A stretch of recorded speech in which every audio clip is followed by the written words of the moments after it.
जैसे जैसे हालात आगे बढ़ते चले जा रहे हैं, मुख्तलिफ़ अफ़कार के लोग और मुख्तलिफ़ सोचों के लोग मुआशरे के अंदर तरह तरह की बातें और तरह तरह की फ़िक्रें आम कर रहे हैं। इंसान का ये मिजाज होता है कि शर को जल्दी कबूल करता है, गुनाह की तरफ, बदगुमानी की तरफ इंसान का नफ्स जल्दी माइल होता है। जो लोग सदियों से मेहनत कर रहे हैं और दीन इस्लाम की खूबसूरत पुरवकार और मोहब्बत से लबरेज़ तशरीहात उम्मत तक पहुँचा रहे हैं,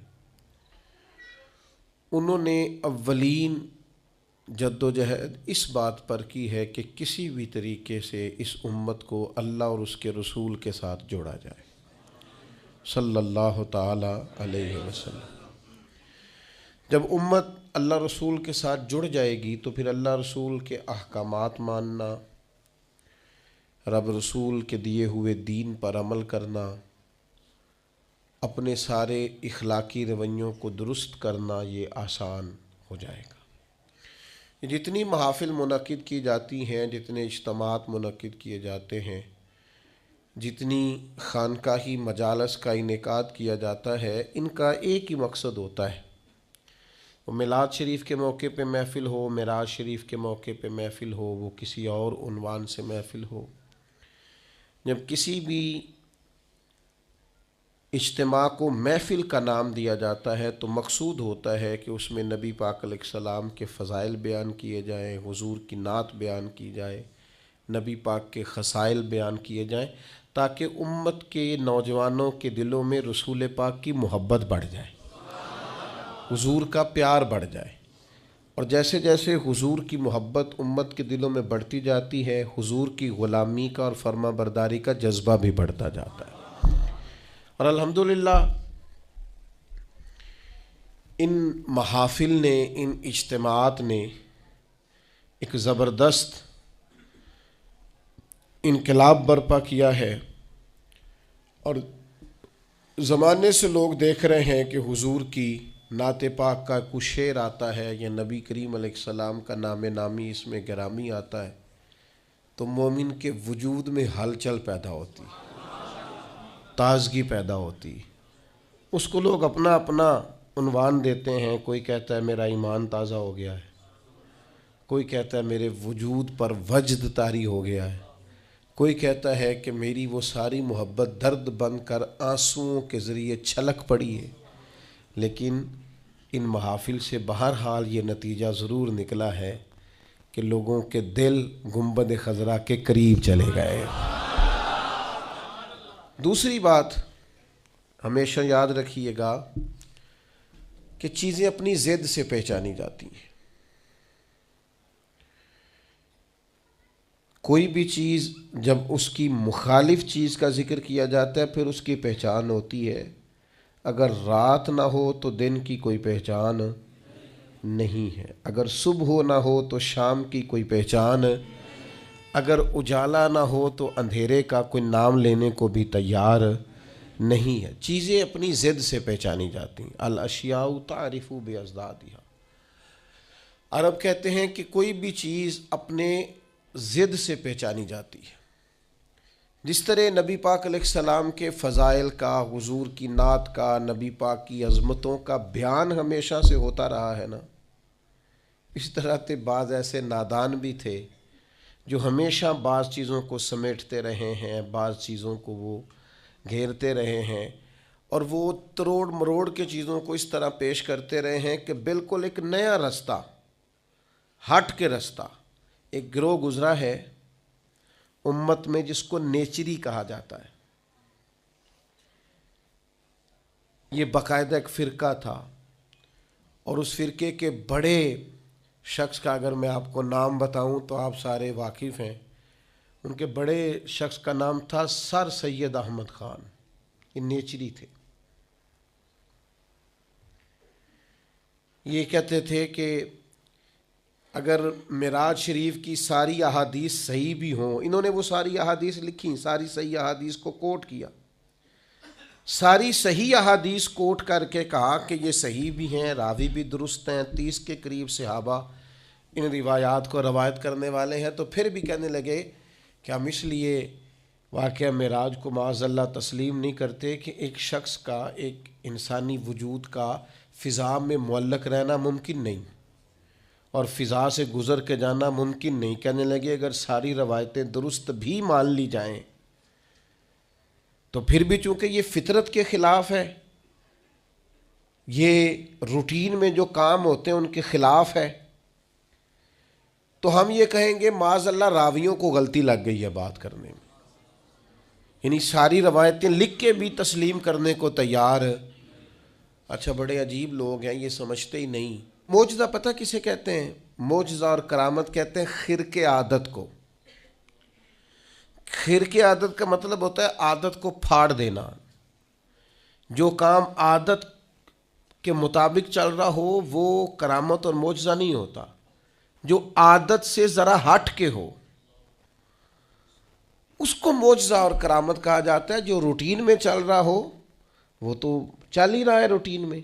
हम कहते हैं कि जब रब चाहता है तो नबी के हाथ पे मोजज़ा होता है, वली के हाथ पे करामत होती है। आप कहें जनाब फलाना काम फितरतन हो रहा था, उसूल के साथ हो रहा था, तो बिल्कुल आपकी बात ठीक है। फितरत यही है कि माँ और बाप के मिलाप से औलाद पैदा होती है, लेकिन अगर रब चाहे ना तो जनाब ईसा को बग़ैर बाप के पैदा कर देता है। फितरत यही है कि बच्चे उम्र का कुछ हिस्सा तय करने के बाद 3-4 साल की उम्र में जाकर गुफ्तगू शुरू करते हैं, लेकिन अगर अल्लाह चाहे तो कुरान कहता है कि जनाब ईसा पंगूड़े में कहते हैं इन्नी अब्दुल्लाह आतानी अल किताब, मैं अल्लाह का बंदा हूँ और किताब लेके आया हूँ। यानी वो पंगूड़े में भी ये गुफ्तगू कर देते हैं अगर अल्लाह, इसी को मोजज़ा कहा जाता है। और किताब व सुन्नत इससे अल्हम्दुलिल्लाह मामूर है, भरपूर है। आप कभी गौर फरमाते जाएं, देखते जाएं। फितरत तो यही है ना कि मादरजाद अंधा, कोड़ा, बर्स के मरीज़, ये सारे किसी तबीब के पास जाएं, डॉक्टर के पास जाएं, इलाज कराएं। और आजकल की हमारी ज़ुबान के अंदर अगर कोई शख्स मरीज़ है तो पहले वो टेस्ट कराए, फिर उसके बाद डॉक्टर का तजवीज़ करदा नुस्खा इस्तेमाल करे, ऑपरेट की ज़रूरत है तो ऑपरेशन कराए, फिर ठीक होगा। लेकिन अगर चाहे ना रब और दे अपने नबी को मोजज़ा, तो फिर कुरान कहता है कि जनाब ईसा अलैहिस्सलाम अगर मादरजाद अंधों को और कोड़ों को हाथ फेर दें तो अल्लाह शिफा अता फरमा दे। और ये तीसरे पारे में आपको मुयस्सर आएगा, मिलेगा। उसूल फितरत यही है, मिजाज यही है, रूटीन यही है कि रब चाहता है तो फिर ही इंसान पैदा होते हैं, अल्लाह चाहता है तो फिर ही हैवान पैदा होते हैं, रब चाहता है तो चरिंदे परिंदे पैदा होते हैं। लेकिन अगर अल्लाह चाहे और अपने नबी को मोजज़ा दे तो फिर हज़रत ईसा अलैहिस्सलाम मट्टी की मूरत बना के फूंक दें तो अल्लाह ताला उसे ज़िंदगी अता फरमा देता। और ये कुरान मजीद है। अब वो लोग जो ज़िद कर बैठते हैं ना मोजज़े के मुकाबले में कि मेरी अकल नहीं मानती, तो भाई उनसे हमारी गुजारिश ये है कि बहुत सारे लोगों की अकल तो खुदा को भी नहीं मानती माज़अल्लाह, तो क्या फिर उनकी अकल के मुताबिक दीन को लिया जाएगा? फिर ये क्या कह दिया जाएगा कि चूँकि तेरी अकल में नहीं आता तो लिहाजा है ही नहीं माज़अल्लाह। तो मोजज़ा जो होता है ना, मोजज़ा वो अल्लाह की अता से नबी का कमाल होता है। आप देखें ना सहाबा क्या फरमाते हैं। हज़रत अब्दुल्लाह इब्न अतीक रज़ी अल्लाह ताला अन्हु की पिंडली टूट गई, सही हदीस में मौजूद है। अब अगर पिंडली टूट गई है, टांग टूट गई है, तो उसका तरीका यही है कि हमारे यहाँ जो आज मुरव्वज है वो यही है कि वो किसी डॉक्टर तबीब को दिखाया जाएगा, उसका इलाज होगा। और आजकल तो ऑपरेशन किए जाते हैं, उस ज़माने में भी जो तरीका था वो इख्तियार किया जाएगा और उसके मुताबिक इलाज होगा। लेकिन हज़रत अब्दुल्ला की पिंडली टूट गई, वो नबी करीम की बारगाह में आए, टूटी हुई पिंडली। आप चले जाएं किसी बड़े से बड़े डॉक्टर के पास, मुझे बताएं कि वो कभी सिर्फ खाली हाथ लगाए और चीज़ को शिफा हो जाए।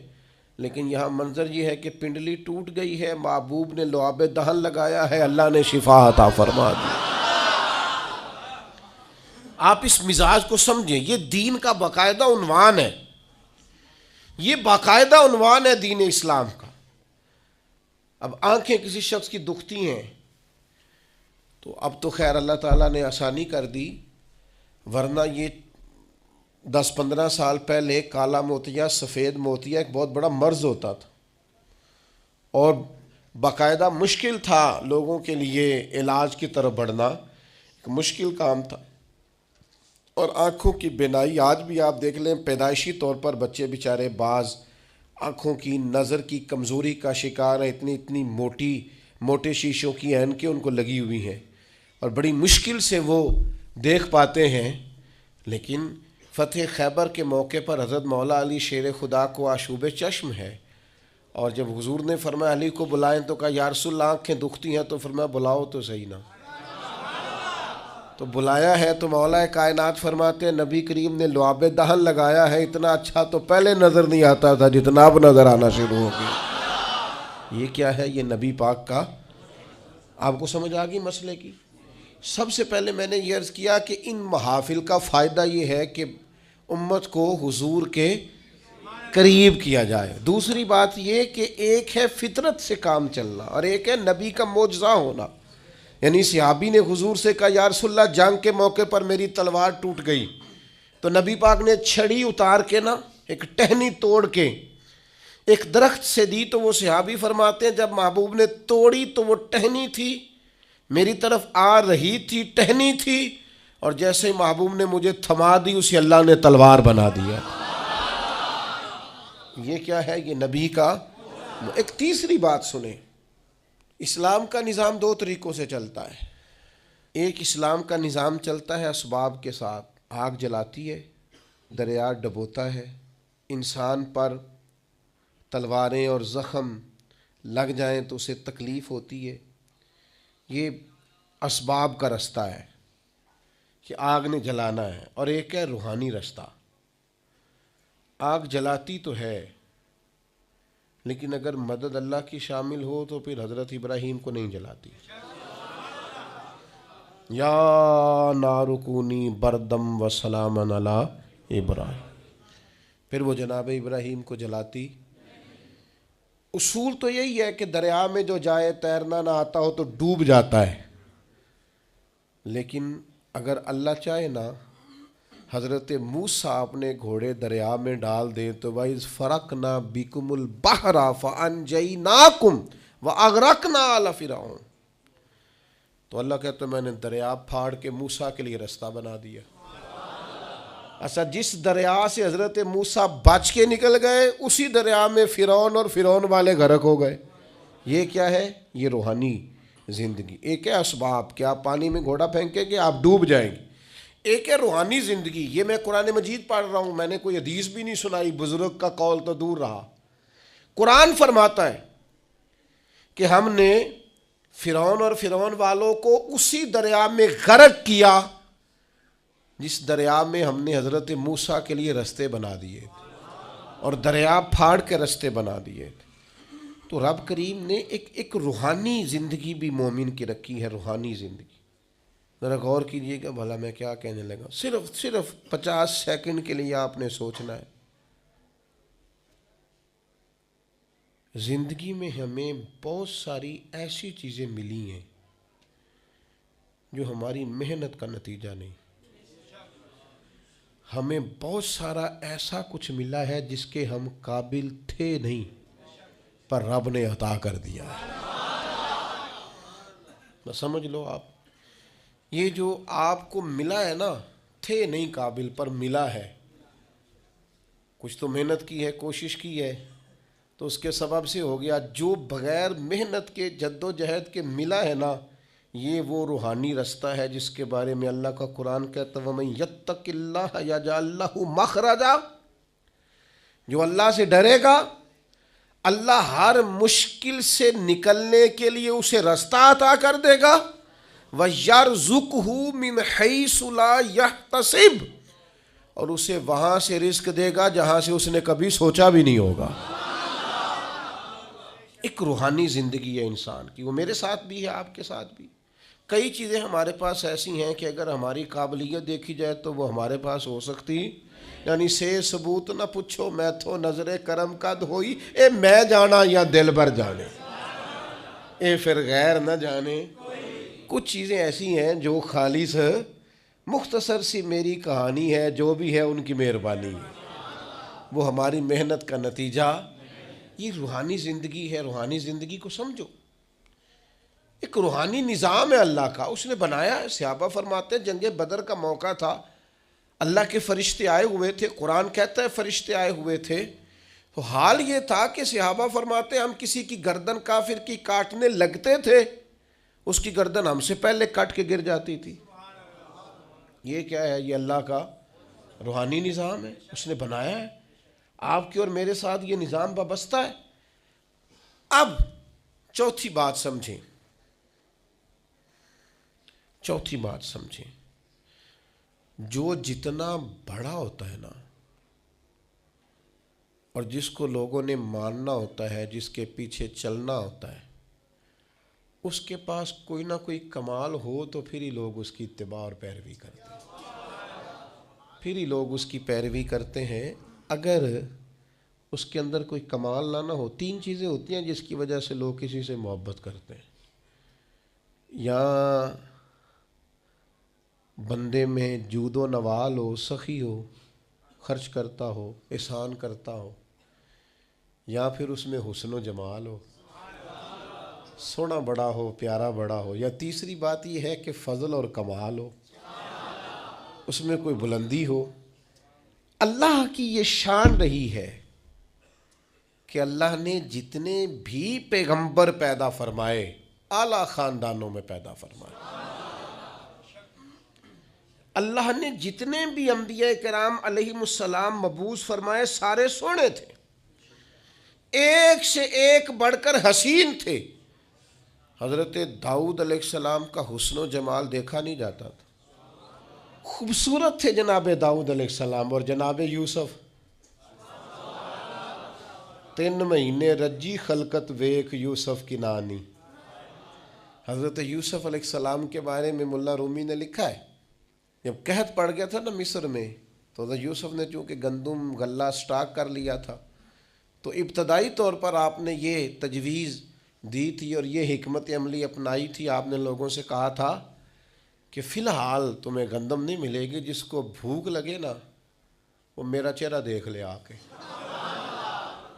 जिसको प्यास लगे वो मेरा चेहरा देख ले। और ये ऐसा होता है। सीधे पंजाबी हैं साढ़े तो कहते तेनू वेखे ही भुख मर गई सारी। ये तो होता है ना जी, मेरी तो वेख के ही ओहो तेरे तुझे देख जो लिया है। अब बात ख़त्म हो गई। भूख। हज़रत उस्मान गनी रज़ी अल्लाह तआला अन्हु को 40 दिन कैद रखा है। लोगों ने तो आपसे कहा गया कि जनाब भूख प्यास क्या क्या करते थे? फरमाया भूख प्यास लगती थी, कुरान पाक की ज़ियारत करता था, भूख भी ख़त्म हो जाती थी, प्यास भी ख़त्म हो जाती थी। तो हज़रत जनाब यूसुफ अलैहिस्सलाम ने ये तदबीर अपनी कौम को दी कि जब तुम्हें भूख लगे तो तुमने आके मुझे देखना है। तो 3 महीने गल्ला नहीं दिया। लोग आते जनाब यूसुफ का चेहरा देखते, भूख प्यास ख़त्म हो जाती। तो पंजाबी के एक दरवेश बोल पड़े, वो कहने लगे 3 महीने रज्जी खलकत वेक यूसुफ किनानी। 3 महीने रज्जी खलकत वेक यूसुफ किनानी ते जिना मुहम्मद अरबी डिठा ओ रज गए दोवां जहानी। जिना मुहम्मद अरबी डिठा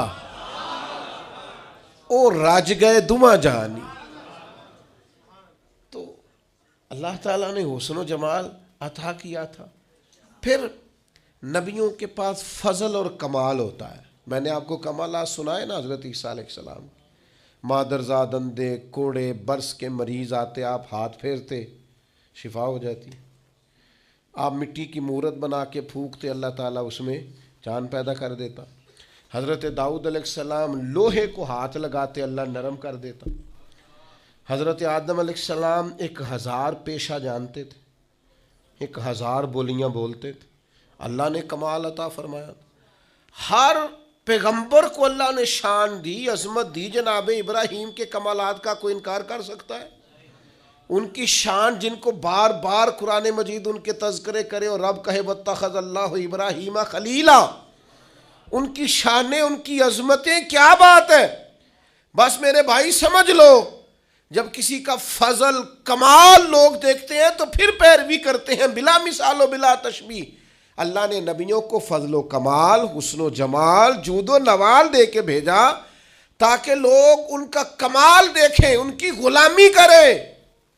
और जब मेरे और आपके महबूब की बारी आई तो अल्लाह ने सबसे बढ़कर महबूब को हुस्नो जमाल अता फरमाया, सबसे बढ़कर जूदो नवाल अता फरमाया। हजरत यूसुफ अलैहिस्सलाम का हुस्न कहाँ और महबूब का हुस्न कहाँ। क्या खूबसूरत अंदाज इख्तियार किया। कहने लगे हुस्न यूसुफ पे कटी मिस्र में अंगुश्त जना। हजरत यूसुफ का हुस्न देखकर मिस्र में औरतों ने हाथ कटा लिए, लेकिन हुस्न देखकर हुस्न यूसुफ पे कटी मिस्र में अंगुश्त जना, और सर कटाते हैं तेरे नाम पर। उनका पूरा हुस्न देखा है, इनको देखा नहीं। तू अजय मेरा यार नहीं डेठा, तेरे नाम पर, तेरे नाम पर हुस्न यूसुफ पे कटी मिस्र में अंगुश्त जना, और सर कटाते हैं तेरे नाम पे मर्दाने अरब। वहां बीवियों ने हाथ काटे थे, यहां अरब के मर्द, और उन्होंने हुस्न देख के काटे थे। यहां निरा नाम सुन के लोग, हर कोई फिदा है बिन देखे तो दीदार का आलम क्या होगा। मर्दाने अरब भाई हुजूर का, और फिर नबी पाक का जो जूदो नवाल है अता करना। हज़रत जाबिर इब्न अब्दुल्ला फरमाते हैं हर शय हुजूर से सुनी है, मेरे पास नहीं है ये हुजूर से सुना ही नहीं, ये तो सुना ही नहीं नबी पाक से। और फिर जहाँ तक हुजूर के फजल व कमाल की बात है, तो हर नबी को अल्लाह ने मौजज़ा दिया, और नबी पाक को अल्लाह ने बनाए मौजज़ा है।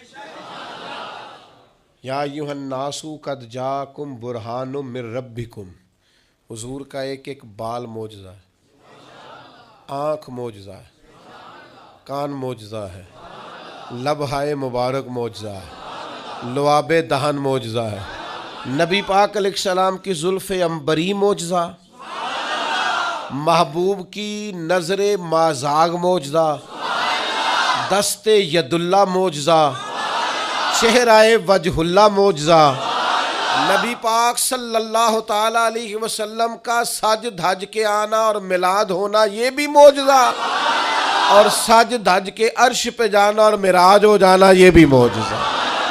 अल्लाह ने दिए मौजज़े अंबिया को, खुदा ने मेरा नबी मौजज़ा बन के आया। अल्लाह ने महबूब को मौजज़े दिए, और इतने बड़े बड़े मौजज़ात दिए, इतने बड़े बड़े। मैं कैसे आपकी खिदमत में ये बात अर्ज़ करूँ, इतना अजीम मौजज़ा है ना वाक़या मेराज। उम्मत को चाहिए था, उम्मत को चाहिए था कि ये हर रोज़ जब भी कोई कहता ना हमने बड़ी तरक्की की है, तो इनको कहना चाहिए था असल तो हमारा हक़ है तरक्की में आगे बढ़ने का, इसलिए कि हमें उन रस्तों का मुसाफिर बनना है जिन रस्तों पे नबी पाक ने हमें चलने का कहा है। तो मेरे अजीज़ भाई, महबूब को अल्लाह तबारक व तआला ने मिराज अता की। अब वो मिराज में भी ना बंदे बड़े परेशान हैं। मैं बात समेटना चाहता हूँ। अब ज़माना हो गया, एक ग्रुप है, मैंने जुम्मे में कहा था कि अब हर साल नहीं हम दलीलें देना चाहते कि हुजूर ख्वाब में गए हैं कि हकीकत में गए हैं। यहाँ अजीब मंज़र है, बाज़ लोग ना कहते हैं जी नबी करीम ने सारे मिराज जितने भी महबूब को ये मिराज हुआ ये ख्वाब में हुआ है। मैं अगर कहूँ कि मैंने रात को ख्वाब देखी है मैं पाकिस्तान का सदर बन गया हूँ, तो आपको कोई इतराज़ है इस बात पे? ख्वाब किसी ने कोई इतराज़ है? वैसे मैं कहूँ यहाँ खड़ा होकर कि मैं सदर हूँ तो आपको इतराज़ है, क्योंकि जनाब आप सदर नहीं है। मेरी बात की समझ आ रही है? कोई शख्स आप में से उठ के कहे कि मैंने ख्वाब देखी है, रात ख्वाब में मैं यहाँ से निकला हूँ, अमेरिका गया, वहाँ से बरतानिया आया, वहाँ से हॉलैंड चला गया, वहाँ से अफ्रीका के जंगल देखे, वहाँ से मैं अरब आ गया, मैंने जो है वो दुबई और मस्कत और ये सारे रेगिस्तान देखे, और फिर मैं अल्लाह ने मुझे मौका दिया और मुझे हरम की हाज़री नसीब हुई, ख्वाब में मैं सारा देख के आया हूँ, तो आपको कोई इतराज़ है? क्यों जी? क्योंकि और अगर वो कहे हकीकत में मैं सुबह निकला और यहाँ से अमेरिका गया और वहाँ से मैं अफ्रीका आया, वहाँ से बरतानिया, यूरोप, ये हंसाने को नहीं कह रहा, समझाने को कह रहा हूँ, वहाँ से फिर मैं सारा अरब घूम के शाम तक घर आ गया, सुबह निकला, तो आप मान लेंगे? क्यों? ये मुमकिन है? आप कहेंगे मियाँ सिर्फ अमेरिका की फ़्लाइट अगर यहाँ से डायरेक्ट भी को जाए तो 14-15 घंटे की, तो आप तो एक दिन भी मुश्किल वहाँ पहुँचेंगे, सुबह से शाम तक में। आप वहाँ से वापस कैसे आ गए और वहाँ भी चले गए और यहाँ भी चले गए? ये मुमकिन है? परेशानी होती तब है जब को कहता है मैं हकीकत में गया हूँ। ये जो अबू जाल परेशान हुआ है ना, ये जो अबू लाब परेशान हुआ है, ये जो उतबा उतैबा, मेरे नाल नाराज़ ना होया जे, मैं कदी कदाई इंज दी गल करना, रोज़ तो करदा ही नहीं। ये जेड़े बंदे अज तक परेशान ने ना, कभी कभी करता हूँ चलो खोगरे हमद से थोड़ा सा गिला भी सुन ले। ये जो आज तक परेशान है ना सारे, ये परेशान इसलिए हैं कि हुजूर अगर कहते ना मैं ख्वाब में गया हूं तो किसी को मसला ही नहीं था। महबूब फरमाते मैं गया हूं। सुबहान अल्लज़ी असरा बिअब्दिही लैलम मिनल मस्जिदिल हराम इलल मस्जिदिल अक्सा। हुजूर मस्जिद हराम से मस्जिद अक्सा तक, और वही एक रात में नहीं हो सकता, वही हफ्तों महीनों का सफर है, वही नहीं हो सकता था। मस्जिद हराम से मस्जिद अक्सा जाया आए नहीं जा सकता, लैलन रात के थोड़े हिस्से में। हुजूर ने फरमाया मैं गया भी हूं, आया भी हूं। और फिर नबी पाक अलैहिस्सलातु सलाम पहला आसमान, दूसरा आसमान, तीसरा आसमान, और खुद हदीस पाक में मौजूद है कि पहले आसमान से लेकर दूसरे आसमान तक का फासला 500 साल की मुसाफत है। फिर इतना ही दूसरा, फिर इतना ही तीसरा, फिर इतना ही चौथा, और फिर उसके ऊपर सिदरतुल मुंतहा। कोई रह फलक उत्ते यार गया, कोई जाके सिदराते हार गया। एक कालिया जुल्फा वाला सी जेड़ा लंघ अरशां तो भी पार गया। ये जो हुजूर ने फरमाया, अगर महबूब कहते ना मैं ख्वाब में गया हूं तो किसी ने परेशान, ये सारे तो परेशान रहे हैं। चले नाराज कौन सा आपने होना है, घर वाली बात है। सारे परेशान रहे हैं और सारे परेशान हैं, तो किसी वजह से ही है ना। अगर महबूब फरमाते ख्वाब में गया हूं तो इन्होंने परेशान, ये जो परेशानी है ना, ये इसी बात की है कि महबूब फरमाते मैं गया हूँ। अच्छा, फिर एक और परेशानी है, कुछ इसलिए बिगड़ जाते हैं। चले मैं बुज़ुर्गों के इख्तलाफ की बात नहीं करता, मैं वैसे एक बात करता हूँ। बड़ों को सलाम है, किसी ने अगर कोई दूसरा कॉल भी किया है, लेकिन वैसे मोहब्बत के साथ, प्यार के साथ, अदब के साथ एक बात इस बात पर भी अड़ जाते हैं, महबूब गए हैं पर अल्लाह का दीदार नहीं किया। हज़रत जिब्रील अमीन अलैहिस्सलाम की ज़ियारत करके वापस आ गए, तो ये तो नहीं हो सकता कि मैं आपको बुलाऊं और आपसे मिलूं ही ना। और फिर शेख मुहक्किक शाह अब्दुल अक़सम मुहद्दिस देलवी रहमतुल्लाह लिखा है, हज़रत जिब्रील अलैहिस्सलाम किसी नबी के पास 2 दफ़ा गए, किसी के पास 4 दफ़ा गए, किसी के पास 6 दफ़ा गए। नबी करीम की बारगाह में हज़रत जिब्रील 24,000 मरतबा हाजिर हुए। तो वो तो रोज़ यहाँ आए होते थे, उनसे मिलने जाना था, उनसे मिलने जाना था। महबूब तो गए, और फिर हुजूर अलैहिस्सलाम फरमाते हैं मैंने अपने रब को सोनी सूरत में देखा। और नबी पाक फरमाते रब ने अपना दस्ते मुबारक मेरी पुश्त पे रखा, उसकी ठंडक जो उसकी शान के लायक पुश्त पे रखा और उसकी ठंडक मैंने सीने में महसूस की। और हुजूर फरमाते हैं जब अल्लाह ने वो दस्ते मुबारक रखा तो फिर मैंने मशरिकों को भी जान लिया और मगरिबों को भी जान लिया, फिर सारे उलूम मुझ पर वाज़े हो गए। इब्ने याकूब को अल्लाह ने सूरत बख्शी, यद बैज़ा की कलीमुल्लाह को नेमत बख्शी, और जनाब ईसा को मसीहाई की दौलत बख्शी। हर नबी को कोई इज़्ज़त कोई अज़मत बख्शी, मेरी सरकार को बेपर्दा ज़ियारत, मेरी सरकार को बेपर्दा ज़ियारत। तो मेरे अज़ीज़ याद रखिएगा कि हुजूर का वाक़या मेराज ये तो उम्मत के लिए शानों का बायस है, ये तो अज़मतों का बायस है। इसलिए अच्छा फिर एक और मसला भी, आज एक दोस्त मुझसे कहने लगे, एक साहब कह रहे थे 27 रजब को महफिल नहीं करनी चाहिए, ये तो कन्फर्म ही नहीं है कि 27 को मिलाद हुई थी। मैंने कहा ये तो मिलाद वाली बात हो गई। एक साहब मुझसे कहने लगे कि हुजूर का मिलाद 12 रबीउल अव्वल को नहीं। मैं क्या तू परेशान ना हो, मेरी जमात बड़ी प्यार वाली है, वो तो सफ़र में भी मिलाद करती रहती है, रबीउल सानी में भी मिलाद की महफिल।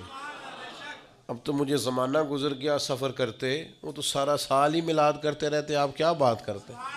हम कौन 12 का पाबंद रहा, सारा साल मिलाद होते। कहने लगे जी 9 है, तो मैंने कहा फिर भी कोई एतराज़ नहीं, आप 9 को कर ले, हमें कोई परेशानी।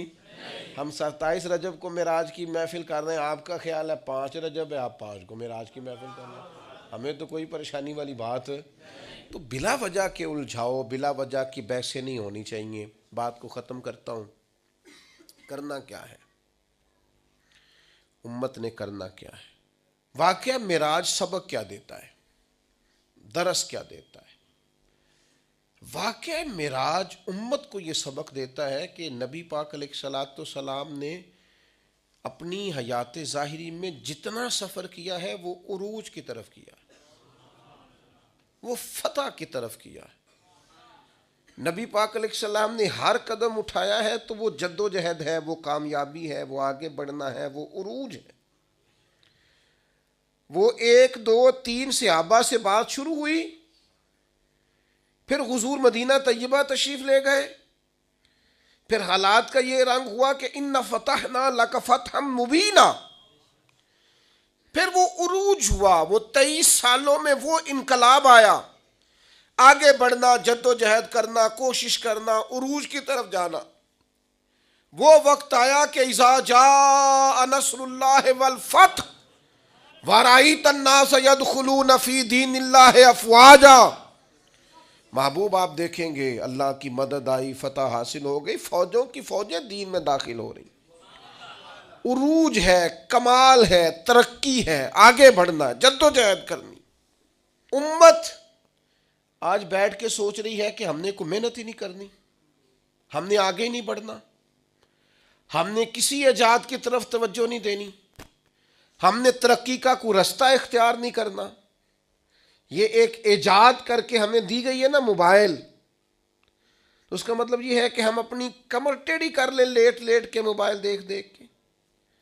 हमें तो देखना चाहिए था कि टेक्नोलॉजी बढ़ रही है, इजादात बढ़ रही हैं, हमें आगे बढ़ना है, मुसलमानों को आगे जाना है, और किस तरह करके फ़रोग़ दीन के लिए इन सारी चीज़ों को इस्तेमाल करना है, और ज़्यादा से ज़्यादा तरक्की हासिल करके अपने दीन को फ़रोग़ देना है, आगे बढ़ना, उम्मत का सर ऊंचा करना है। लेकिन उम्मत है कि वो बार बार पीछे हटती जा रही है, बार बार कमज़ोरी दिखाती जा रही है, बार बार हम हैं कि हमारे कदम लड़खड़ाते हैं, हम पीछे की तरफ आते हैं, हम आगे कदम ही नहीं उठाते। मिराज हमें बताता है कि उम्मत तूने उरूज हासिल करना है। हुवल्लज़ी अरसला रसूलहू बिल खुदा व दीनिल हक़ के लियुज़हिरहू अलद्दीन कुल्ले। हमने ये रसूल तुम्हें इसलिए अता किए हैं, ये शानों वाले रसूल तुम्हें इसलिए दिए हैं कि हम इस दीन को तमाम दीनों पर गालिब कर देंगे। इस्लाम की फितरत में कुदरत ने लचक दी है, उतना ही ये उभरेगा जितना कि दबा दोगे। ये दीन गालिब होने के लिए। वाकया मिराज क्या बताता है हमें? नबी पाक ने मस्जिद अक्सा में सारे नबियों की इमामत कराई है। जिस तरह नबी करीम नबियों के इमाम हैं, ये उम्मत उम्मतों की इमाम है। इसने इमामत करनी है, इमामत, तरक्की, उरूज, जद्दोजहद, आगे बढ़ना। मिल्लत के जवानों, वाकया मिराज तुम्हें बताता है कि तुम्हें आगे बढ़ना है, तुम्हें कोशिश करनी है। उठ के अब बज़्म जहां का और ही अंदाज है, मशरिको मगरिब में तेरे दौर का आगाज। जद्दोजहद करें, मेरा मालिक बड़ा करीम है, जो उसकी जानिब एक कदम उठाता है, अल्लाह की रहमत आगे बढ़ के उसका इस्तकबाल करती है। आप कोशिश तो करें, हिम्मत तो करें, जद्दोजहद तो करें, आप आगे तो बढ़ें। इकबाल कहने लगे, ओ वक्त फुर्सत है कहाँ, काम अभी बाकी है, नूरे तौहीद का इत्माम अभी बाकी है। वाकया मिराज हमें बताता है हमने आगे बढ़ना है, कोशिश करनी है, जद्दोजहद करनी, करेंगे इंशाअल्लाह।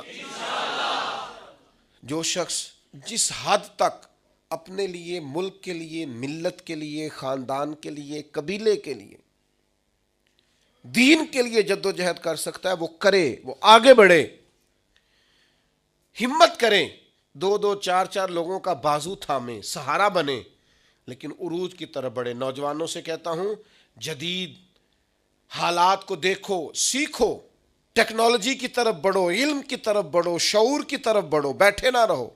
दो दो चार चार पांच पांच 10 10 कोर्सेज करो, आगे बढ़ो।